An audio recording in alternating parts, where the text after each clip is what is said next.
Raison pour laquelle, puisque c'est son sang qu'il a versé, c'est lui-même qui a senti la douleur de par la mort. Quand quelqu'un appelle un lieu de prière, église, tu dis que Jésus est mort, il a versé son sang pour sauver l'église qui est un bâtiment. Quel blasphème. Voilà tout ce qui fait mal à Dieu. C'est pourquoi il ne pardonne pas quelqu'un qui dit, lui, il va à l'église dans un bâtiment. C'est pourquoi il a dit dans Acte 17, 24, 25, que Dieu qui a créé le ciel et la terre n'habite pas dans des temples faits de mains d'hommes. Vous savez ça? Là où Dieu est, le temple où Dieu se trouve, est quoi? Le corps humain vivant qu'il appelle son église. Son église parce que il a racheté de par son sang. Son temple parce que l'être humain qu'il a racheté par son sang est son lieu de prière. Car c'est Dieu dont il s'adore dans le corps humain qui est sa maison appelée son temple. Temple veut dire lieu de prière. Amen. Donc en réalité, notre cœur, tout ce l'église de Dieu, c'est l'être humain vivant. C'est sa parole qui est esprit qui descend dans nos cœurs par la prédication, selon Romains 17. Car la foi vient de la prédication, la parole de Christ. Amen. Amen. Frère, voici la vraie compréhension que vous devez avoir par le Saint-Esprit. Donc si quelqu'un dit, dis-moi je vais à l'église, quand tu tiens ce langage, Dieu ne te connaît pas. Parce que tu tiens un langage différent de Dieu. En partant à l'église dimanche, tu as de dire à Dieu que tu vas rentrer dans le corps d'un être humain. Parce que l'église pour Dieu, c'est un être humain vivant. Amen. Or, il faut être esprit pour rentrer dans un corps humain. Donc si tu vas à l'église, tu dis à Dieu que toi aussi tu es un esprit au même titre que lui, que toi tu vas aller dans un corps humain. Amen. Que je bénisse ça. Amen. Donc tu te fais son égal. Cela paraît banal, mais c'est ce qui est la pure vérité. Voilà comment je voudrais qu'on comprenne. C'est pas, frères et sœurs, aucun chrétien ne va à l'église, mais c'est Dieu qui va à l'église dans le corps humain, appelé donc le chrétien. Amen.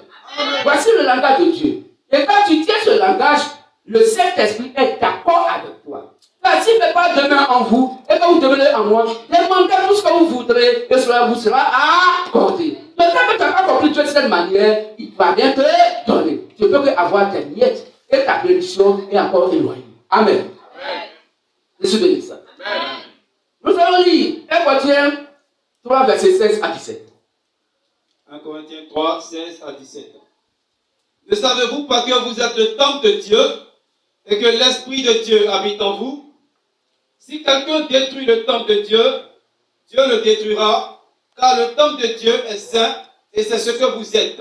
Amen. Amen. Donc voici, frères et sœurs, c'est nous qui sommes le temple de Dieu parce que nous sommes son église. Amen. Le temple de Dieu est un être humain vivant qu'il appelle son église. Mais qu'est-ce que Dieu appelle le lieu de rassemblement de son église qui sont des êtres humains vivants? Vous vous souvenez? Nous allons prendre Acte 3, verset 1, Acte 16, 16 et Acte 16, verset 13. Acte 3, verset 1. Pierre et Jean montaient ensemble au temple. Donc Pierre et Jean ne partaient pas à l'église. Ils montaient ensemble au temple. Donc le lieu de rassemblement, la Bible appelle ça le temple. Là où nous partons pour prier, la Bible appelle ça le temple. Amen. Amen. À l'heure de la prière, c'était la 9e heure. Donc ils partaient là pour faire quoi? Ils partaient au temple pour prier. Donc le chrétien va au temple pour prier et non à l'église. Si tu vas à l'église pour prier, tu vas en faire. Tu veux ça? Parce que Dieu dit, on ne doit rien ajouter à sa parole, on ne doit rien retrancher. Car quiconque fait cela est maudit. Apocalypse 22, 18 à 19.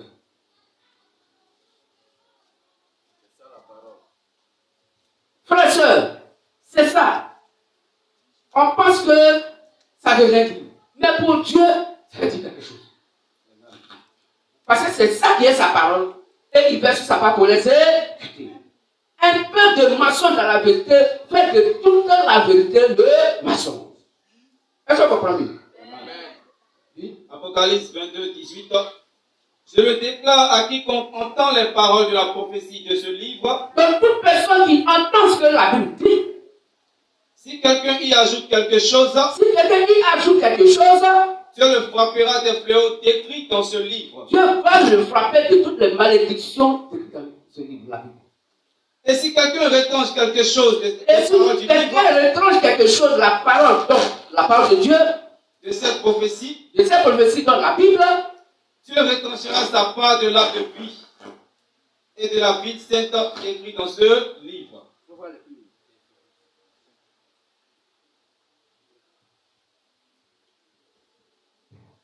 Amen.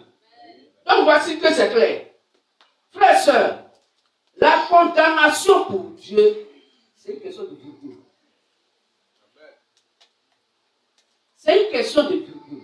N'oubliez pas, ce qui a suscité la colère de Dieu dans le jardin d'Éden vis-à-vis d'Adam et Ève. Ce n'est pas une phrase, hein?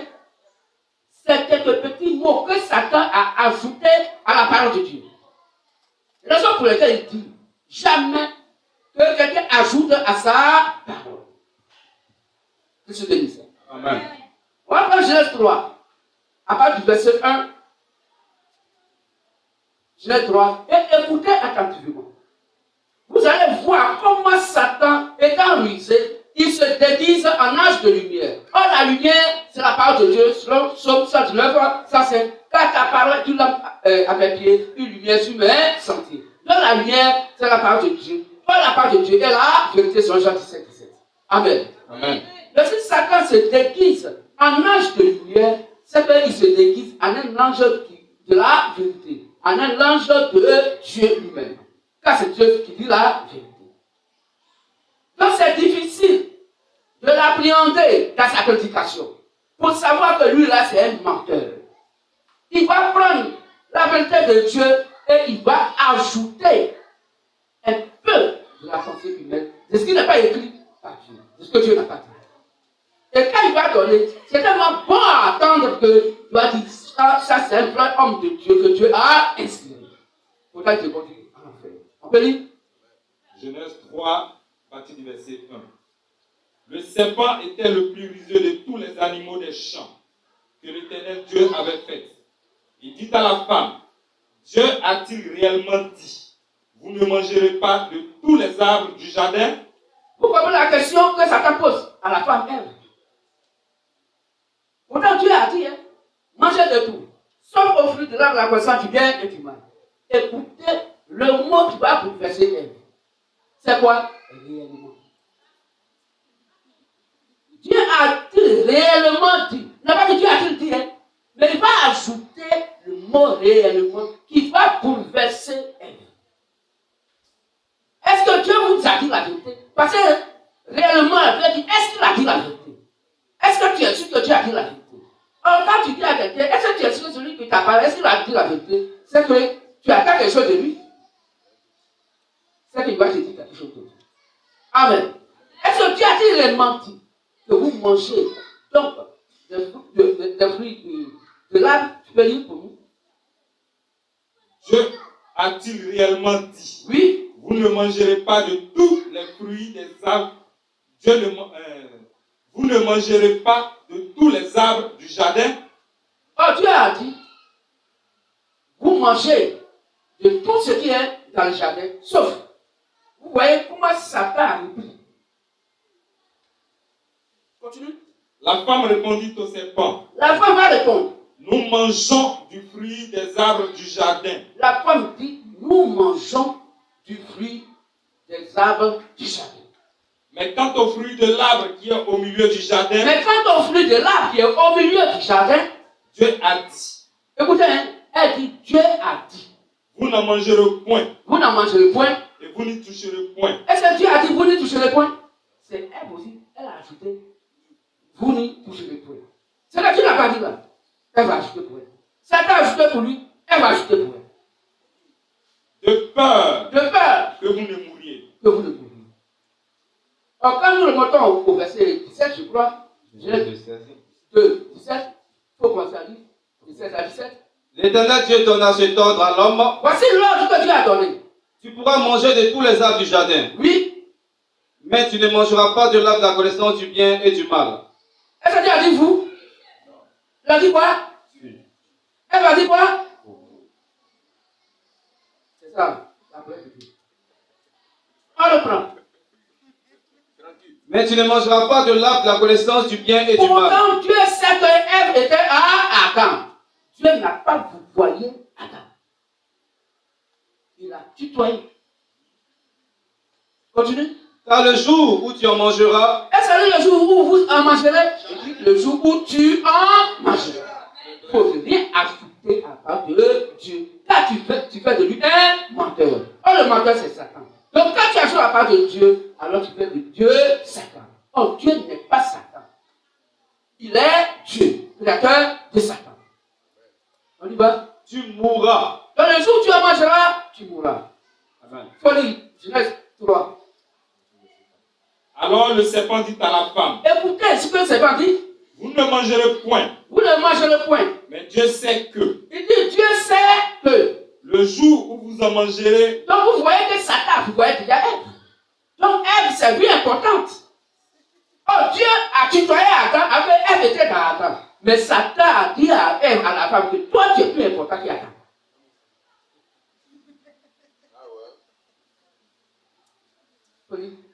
vos yeux s'ouvriront. Vos yeux, Dieu tutoie, Satan vous voit. Et que vous serez comme des dieux, connaissant le bien et le mal. La femme répond. La femme vit que l'arbre était bon à manger Donc l'arbre était bon à manger et agréable à la vue, et agréable à la vue.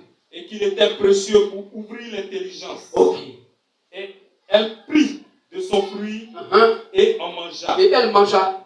Elle en donna aussi à son Elle va mari donner aussi à son mari, Adam, qui était auprès d'elle. qui était auprès d'elle. Et il en mangea. Conséquence. La suite. Les yeux de l'un et de l'autre s'ouvrirent. Oui. Il connut qu'ils étaient nus. Il connut qu'ils étaient nus, alors qu'avant, ils étaient nus. Mais ils n'avaient point honte. Maintenant, leurs yeux sont ouverts. Sur la sexualité. Ce qu'ils ne devaient pas pratiquer en ce moment. Mais Satan leur a ouvert les yeux sur ce que Dieu a préparé d'avance. Qui se bénisse. Et ayant cousu des feuilles de figuier, il s'en fit des ceintures. Donc, il prit les feuilles de figuier pour faire des ceintures. Alors, la colère de Dieu, verset 8, verset 8. Va au verset 14. Verset 14. L'Éternel dit au serpent. Remonte un peu avant le serpent. Va au verset 11. Et l'Éternel, Dieu dit, qui t'a appris que tu es nu? Remonte au verset 10. Il répondit, j'ai entendu ta voix dans le jardin. Ok. Et j'ai eu peur. Cette fois-ci, Adam a eu peur. Pourtant, c'est le même Dieu qui le croisait là. Mais comme leurs yeux sont maintenant ouverts, Adam a eu peur. Il s'est caché en prenant les feuilles de figuier pour cacher donc leur sexe.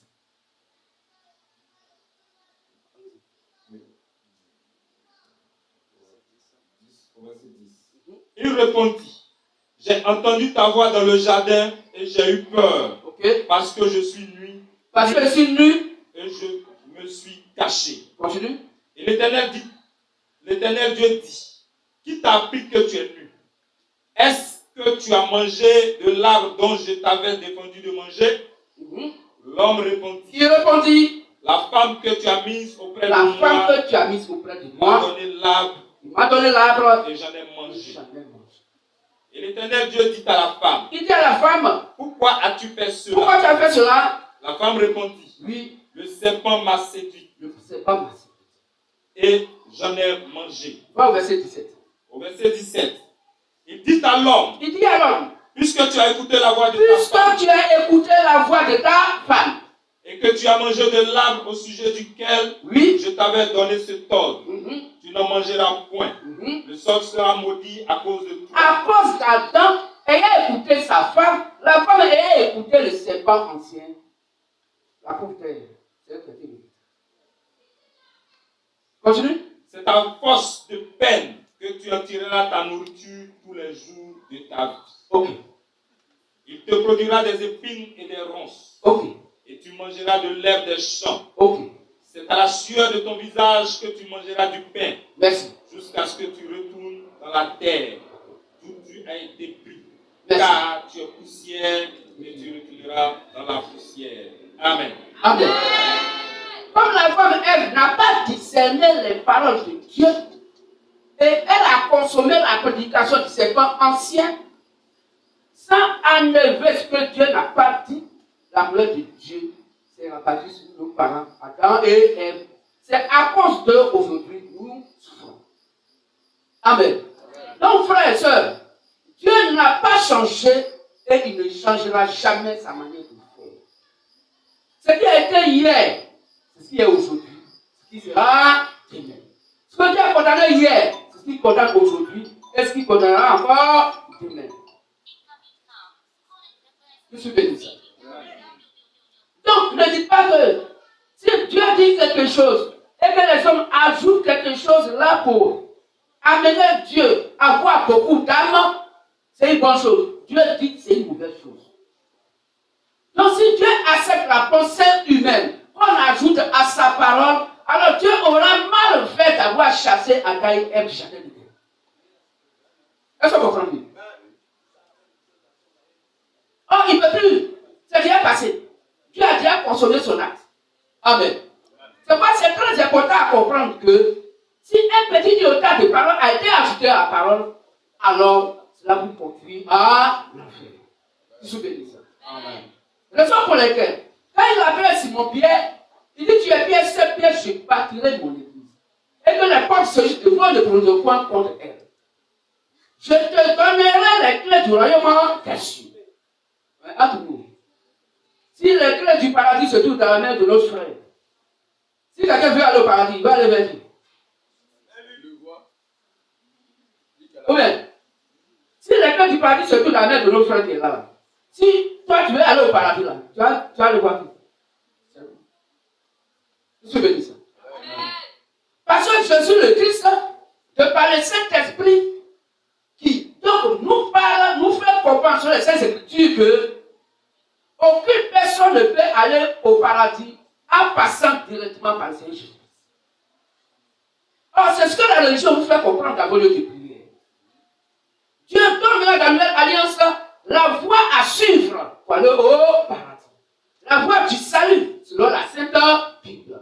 Il faut voir quelles sont les démarches par lesquelles nous devons aller au paradis. Quoique Jésus dit dans Jean 14,6 que je suis le chemin, la vérité et la vie. Nous ne pouvons aller au Père que par moi.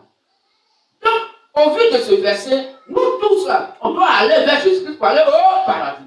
Mais écoutez, quelque chose va vous choquer tout à l'heure.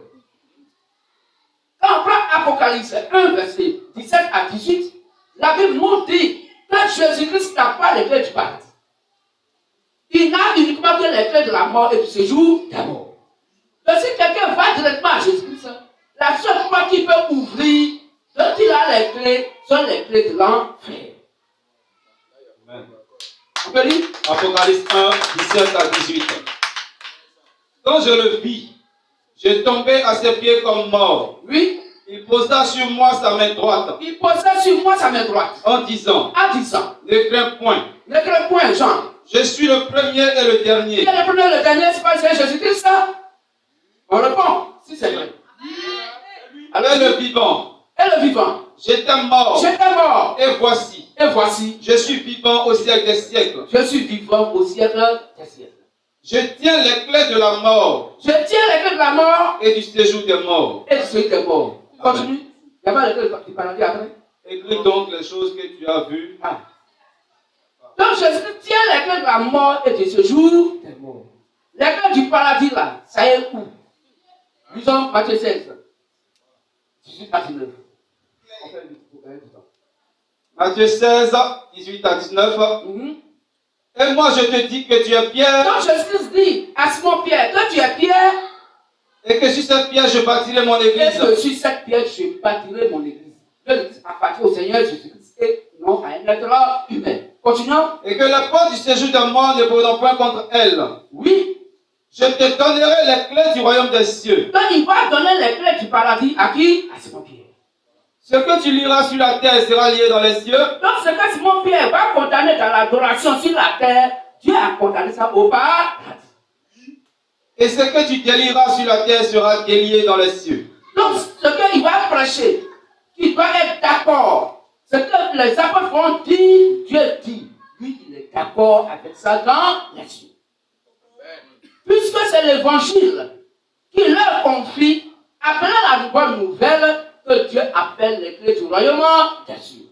N'oublions pas que Jésus-Christ est la parole qui est le paradis lui-même. Mais lui-même, Jésus-Christ, qui est donc le paradis, il est en même temps la porte du paradis. Et cette porte du paradis, Dieu amène les clés de la mort et du séjour des morts. Est-ce que les clés de la mort et du séjour des morts, les clés de l'enfer peuvent donc ouvrir la porte du paradis? Est-ce que c'est la même cellule? Non. Même si tu as ta maison, ta villa, mais toutes les portes peuvent être identiques. Mais toutes les cellules ne sont pas identiques. Amen. Les éditions peuvent faire des portes identiques.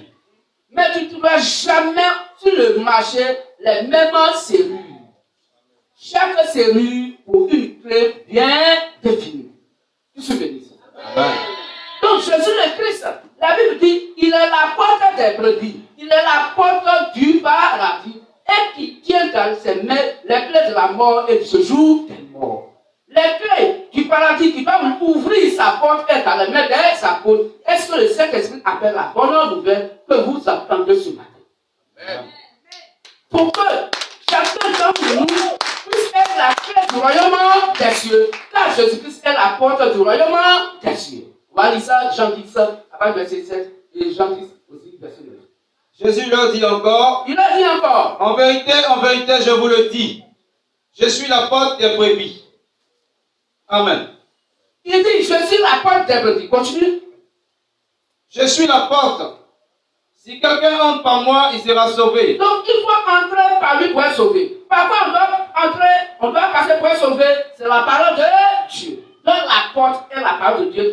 Jésus, c'est pourquoi il dit, je suis la porte pour mes brebis. Tous mes brebis doivent passer par cette porte. Mais comment passer par la porte? Parce que lui n'a pas les clés donc de la porte. La clé de la porte se trouve dans les mains de sa bouche.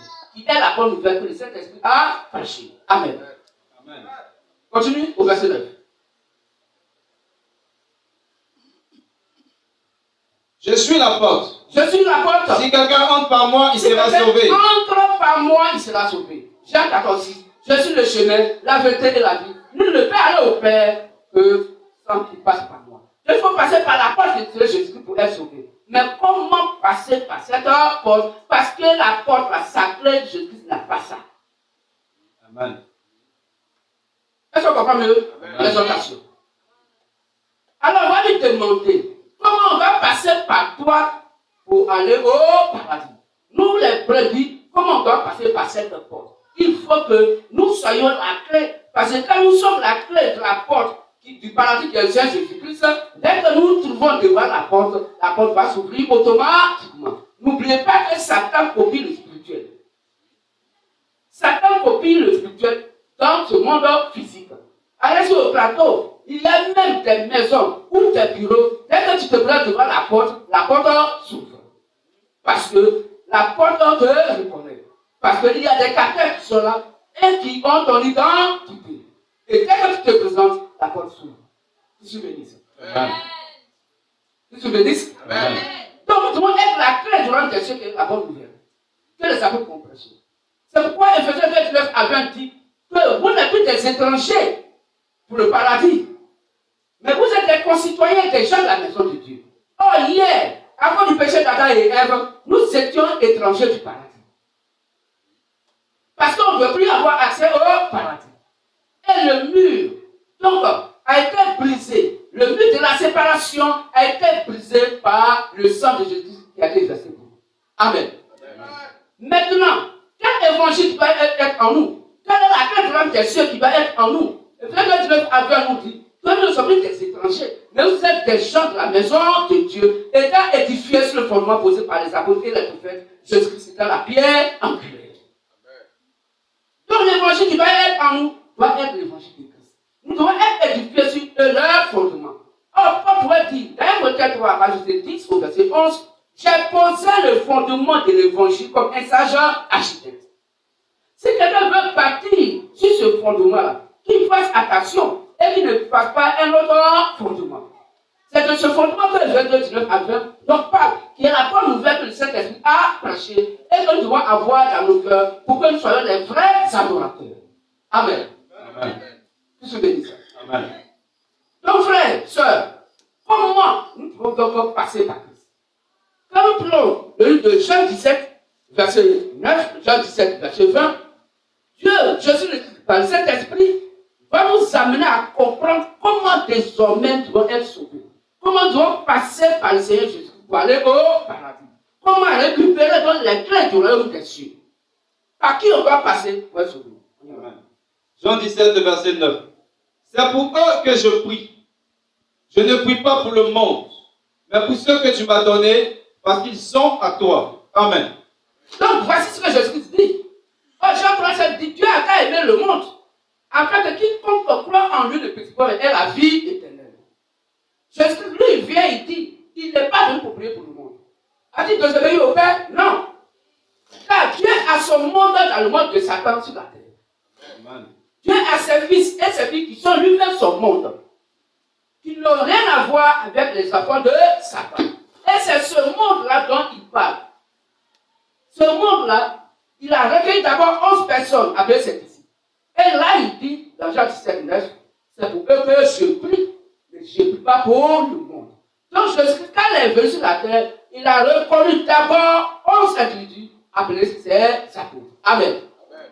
Au verset 20 de Jean 17, ce n'est pas pour eux seulement que je prie. donc Jésus dit, ce n'est pas pour eux seulement que je prie, mais encore pour tous ceux qui croiront en moi par leur parole. mais je prie pour toute personne qui va croire en moi, Jésus-Christ. Donc, il va expliquer maintenant, Jean 14, 6, je suis le chemin, la vérité et la vie. Vous ne pouvez aller au Père que par moi.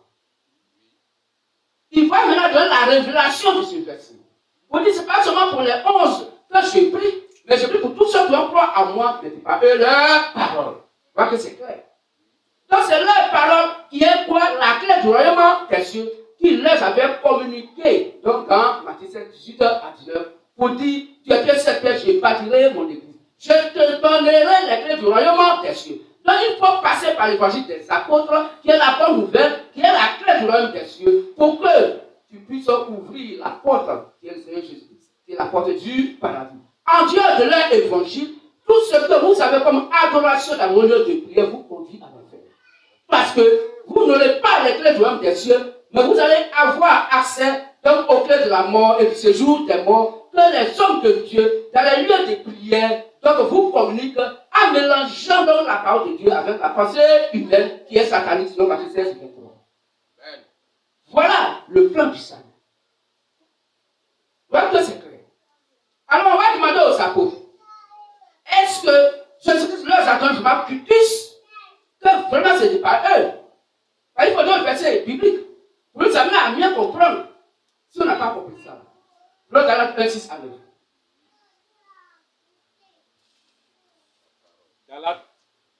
Galates 1, 6 à 9.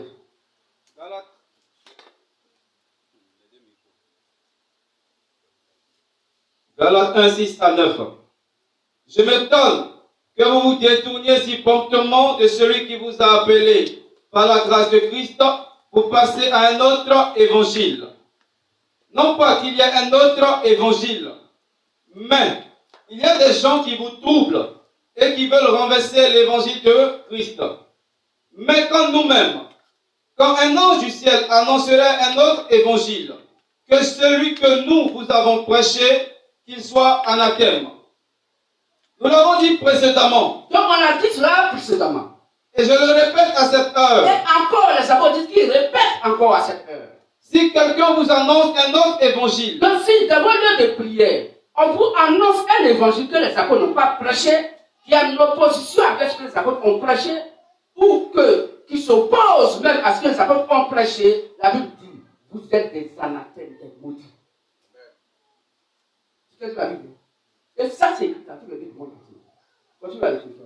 Si quelqu'un vous annonce un autre évangile que celui que vous avez reçu, qu'il soit anathème. Qu'il soit maudit. Amen. Qu'est-ce que je dis ça? Amen. Alors, tout ce que Jésus dit, quand il prie pour toute personne qui va croire en lui, Jésus-Christ, et leur parole. Parce que dit leur parole. Est-ce que vous comprenez? Prends 1 Jean 4, 4 à 6. Et l'autre va prendre Philippiens 5, verset 9. 1 Jean 4, 4 à 6. Philippiens 5, verset 9. Philippiens 4, pardon. Philippiens 4, verset 9. Oui, vas-y.